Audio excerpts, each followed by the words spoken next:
In this class, we'll go through some examples of good planning practices and talk about some of the ways you can prepare for success in your lighting projects.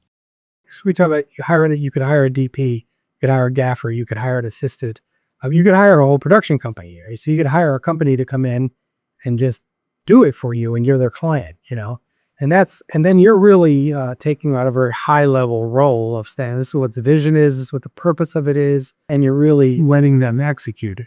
Maybe you are the correction company. You're going to execute it, maybe for somebody else. You might work with a rental house, though. Elton had a rental house where he had lots and lots and lots of equipment, but you might not have lots and lots of equipment. So you might have to go out and figure out from them what it is you're going to need and come up with a list and budget it. And so all that goes into that planning, going in ahead of time and figuring out, going to scout the thing and figuring out what is the situation? How much light do I need? How much time do I need? How many people do I need for that? Let's get this gaffer because he knows how all this works. Let's bring him on the scout. How many people do you think you'll need for this? How long it's going to take to set this up? What instruments are we going to need? How much is that going to cost? Is the client okay with that? Let's go to the rental house. Do you guys have this stuff? How much do you charge for it? When do we have to pick it up? When do we have to bring it back? So you get some all these little details. Obviously, the bigger the scale of the thing, the more of that stuff is. You could spend months doing that, or you could spend a day doing that if it's something tiny, right?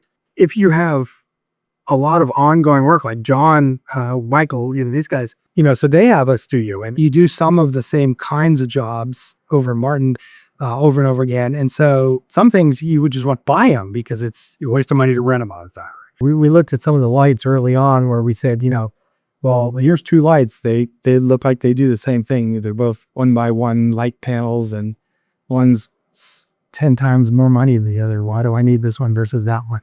One might do the job, but the other might not, right? So, you're trying to figure out, what fits for you.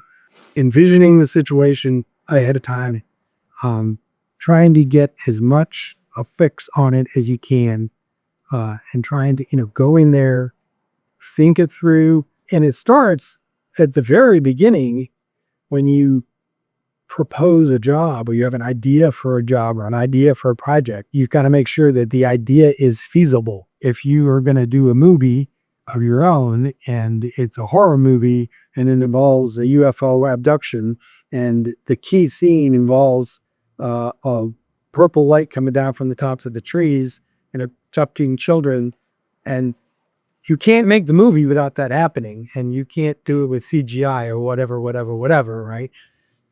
Well, you're going to have the money to put some purple lights up in the trees. So, that is an essential part of the thing, right?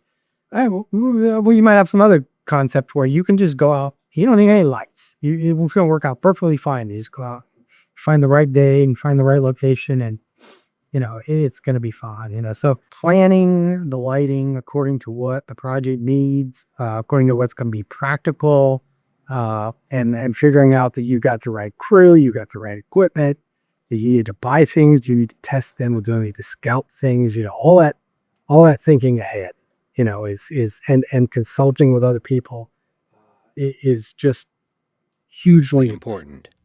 Click on the next video to continue. New videos drop every couple of days. If you like what you see, like and follow us on our social media channels. And everything is downloadable for free on our website, rucciproductions.com.